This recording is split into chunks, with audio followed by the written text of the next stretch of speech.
Hello everyone, नमस्कार, जय हिंद। दोस्तों, मेरा नाम है अनुराग शर्मा। माई पाठशाला पे आपका बहुत बहुत स्वागत है। दोस्तों, एसएससी सीजीएल 2024 में जैसा कि आप जानते हो 17,727 वैकेंसी देखने को मिल रही हैं। ठीक है, तो यहाँ पर बहुत इंपॉर्टेंट हो जाता है जानना कि कंपटीशन का क्या लेवल रहेगा सीजीएल में, इस बार कितनी कट ऑफ जा सकती है। एक एनालिसिस हमारे पास होना चाहिए, एक आइडिया हमारे पास होना चाहिए। तो उसी से रिलेटेड यहाँ पर जो है प्रीवियस ईयर्स के ट्रेंड को देखते हुए मैं पूरी तरह से आपको समझाऊंगा कि कंपटीशन का लेवल कितना ज़्यादा है एसएससी के अंदर। आओ देखते हैं।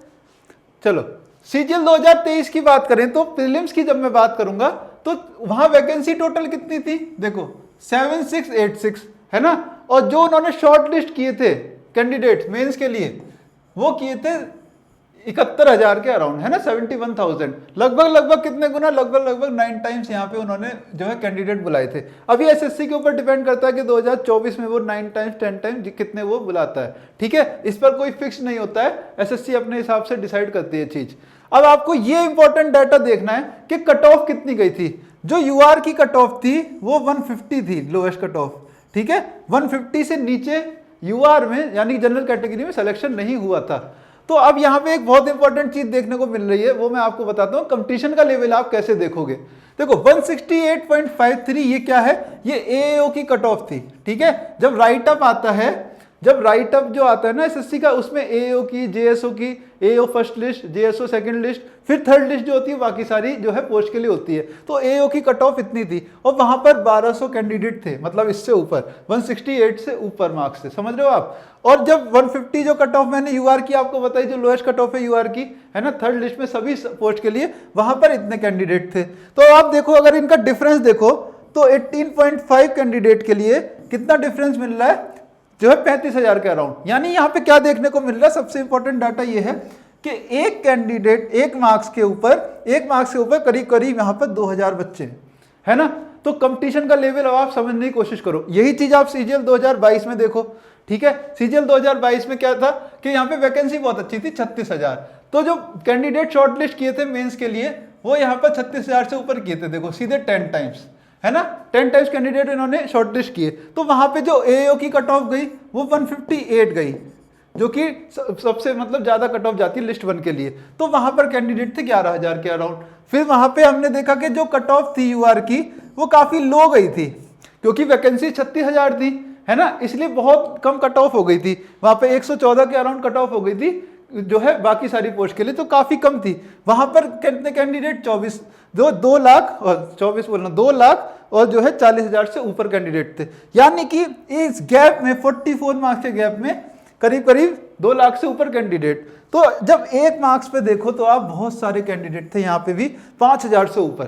तो ये है कट ऑफ। ये ऊपर वाले बच्चे हैं, ये इनका गैप बता रहा हूं, जो ऊपर वाले हैं, है ना। नीचे वालों की तो मैं बात ही नहीं कर रहा हूं। तो अब आप ये देखो कि एसएससी में कंपटीशन का लेवल बहुत ज्यादा रहता है, सीजीएल में कंपटीशन लेवल बहुत अच्छा रहता है। अब जब यहाँ पे 17,727 वैकेंसीज हमारी सीजीएल 2024 में आ रही हैं, तो आप ये चीज देखने की कोशिश करो कि बहुत सारे ऐसे बच्चे जो यूपीएससी एग्जाम या कोई और एग्जाम को, ठीक है, टारगेट कर रहे होंगे, वो भी यहाँ पर आने की कोशिश करेंगे, जैसा कि सीजीएल 2022 में ऐसा ही हुआ था। बहुत सारे यूपीएससी कैंडिडेट्स ने इस एग्जाम को दिया था और उन्होंने क्लियर भी किया था टॉप रैंक्स के साथ। तो वो बच्चे यहाँ पर आएंगे, इसका कंपटीशन को बढ़ाएंगे। तो आप ये देखने की कोशिश करो कि ऊपर में कंपटीशन हमेशा सीजीएल में बहुत हाई रहेगा। ठीक है, अब इस बार वैकेंसीज अच्छी हैं, तो 17,727 वैकेंसीज के लिए करीब यहाँ पे 1.5 लाख से 1.6 लाख कैंडिडेट्स को शॉर्टलिस्ट किया जाएगा जो है मेंस के लिए, है ना। तो यहाँ पर कट ऑफ कितनी रह सकती है, एक बार मैं आपको वो बताता हूँ। कट ऑफ जो है, अगर मैं यूआर की बात करूं, ठीक है, यूआर की मैक्सिमम कट ऑफ 135 जाएगी। ठीक है, पेपर का जो है लेवल पे भी डिपेंड करता है, डिफिकल्टी लेवल पे, लेकिन पूरे एनालिसिस को देख करके मैं एनालिसिस करके बता रहा हूँ, ट्रेंड देख के। जब जितने कैंडिडेट रहते हैं, पेपर का लेवल ज्यादा ऊपर नीचे देखो होता नहीं है, थोड़ा ऊपर होता है, तो हो सकता है और नीचे आ जाए। थोड़ा सा अगर जो है ये पेपर ईजी हुआ तो थोड़ी और ऊपर चली जाए, तो 135 प्लस मान लो आप, चलो ठीक है। अगर ओबीसी और ईडब्ल्यूएस की बात करें तो वो 130 एक सेफ स्कोर हो जाएगा।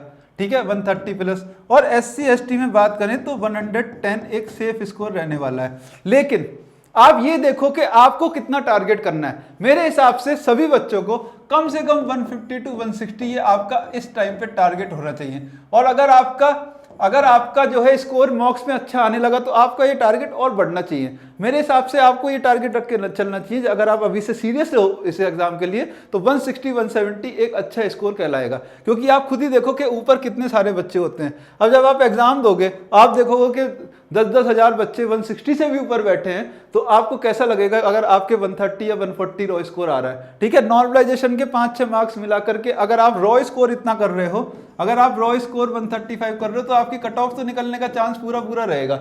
ठीक है, लेकिन जब आप देखोगे कि इतने सारे बच्चे ऊपर हैं तो मेंस के लिए आपका जो है क्या वहां पे कॉन्फिडेंस डाउन नहीं होगा। इसीलिए बहुत इंपॉर्टेंट है कि आप अपना टारगेट हाई लेके चलो, क्योंकि मेंस में टाइम भी नहीं देने वाला है ना, दिसंबर में होने वाला है। अगर मेंस में आपको 6-7 महीने मिल रहे होते तो ये लॉजिक समझ में भी आता कि चलो प्री किसी तरह कर लेते हैं, फिर मेंस में मेहनत करेंगे, लेकिन ऐसा तो है नहीं, दिसंबर में ही मेंस होने वाला है। तो आप अपनी तैयारी को इस तरह लेके चलो कि ये कट ऑफ में तो आप ये मत ध्यान दो कि कितनी जाएगी। ऐसा सोचोगे कि अगर मैं 130 या 135 लाऊं तो ऐसा हो सकता है आप नीचे भी रह जाओ, है ना। और बहुत सारे बच्चे कॉम्प्लेसेंट हो जाते हैं कि वैकेंसी ज्यादा है, हम बाद में पढ़ के मेहनत करके फिर बस जस्ट निकाल लेंगे, फिर मेंस में मेहनत करेंगे।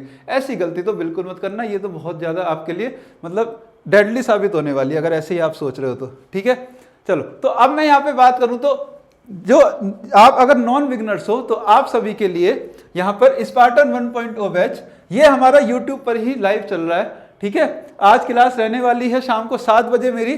ठीक है, डेली शाम को 7 बजे मेरी यहाँ पे क्लास रहेगी मैथ की। तो मैथ में हम अरिथमेटिक में 500 प्लस क्वेश्चन, एडवांस के 500 प्लस क्वेश्चन और मॉक टेस्ट भी हम यहाँ पे लगाएंगे। ठीक है, तो सीजीएल के लिए पूरा यूट्यूब बैच फ्री में इतने सारे क्वेश्चंस की प्रैक्टिस मैं आपको करा दूंगा, वो भी प्रीवियस ईयर पैटर्न बेस्ड। ठीक है, बहुत ज्यादा अच्छी प्रैक्टिस आपकी हो जाएगी, बेसिक से और एडवांस लेवल तक पूरा अच्छे से यहाँ पे हम कवर करने वाले हैं यूट्यूब पर ही फ्री। अगर आपके बेसिक थोड़े भी मैथ के क्लियर है तो आपको कोई बैच लेने की जरूरत नहीं है, आप यहाँ से करो। कोई आपको प्रीवियस ईयर के लिए बुक भी लगाने की जरूरत नहीं, सारे प्रीवियस ईयर के इंपॉर्टेंट सवाल भी आपको यहीं पर करा दूंगा। ठीक है, आप बुक में से उस तरह से छांट भी नहीं पाओगे क्वेश्चन को। ठीक है, कि कौन सा करें कौन सा छोड़ें, सारे अच्छे क्वेश्चन में एक साथ आपको यहाँ अरिथमेटिक एडवांस के सारे प्रीवियस ईयर पैटर्न बेस्ड सारे अच्छे क्वेश्चन करा दूंगा। ठीक है, और मॉक टेस्ट भी हम उसके बाद करेंगे उस पे बेस्ड। लेकिन अगर आप मैथ्स में बहुत वीक फील कर रहे हो और मैथ ही आपका सबसे कमजोर सब्जेक्ट है, बाकी सब्जेक्ट आपके ठीक है, मैथ सबसे कमजोर है, तो आप लोगों के लिए भी हमारा जो बैच है वो पेड बैच है। ठीक है, पेड बैच है अरिथमेटिक प्लस एडवांस का, मैथ का। मेरा आज वहां पर क्लास भी रही थी। ठीक है, वहां पर मैं काफी बेसिक से पढ़ाता हूँ और जो है वहां पर ज्यादा क्वेश्चन हम करते हैं, उसका टाइम ड्यूरेशन ज्यादा रहेगा थोड़ा सा। ठीक है, तो वहां पे हम ज्यादा जो प्रैक्टिस कर पाएंगे और उसकी डबल कॉलम पीडीएफ, ठीक है, और डाउट सेशन वगैरह सब रहेगा उसमें। ठीक है, आप सभी के लिए।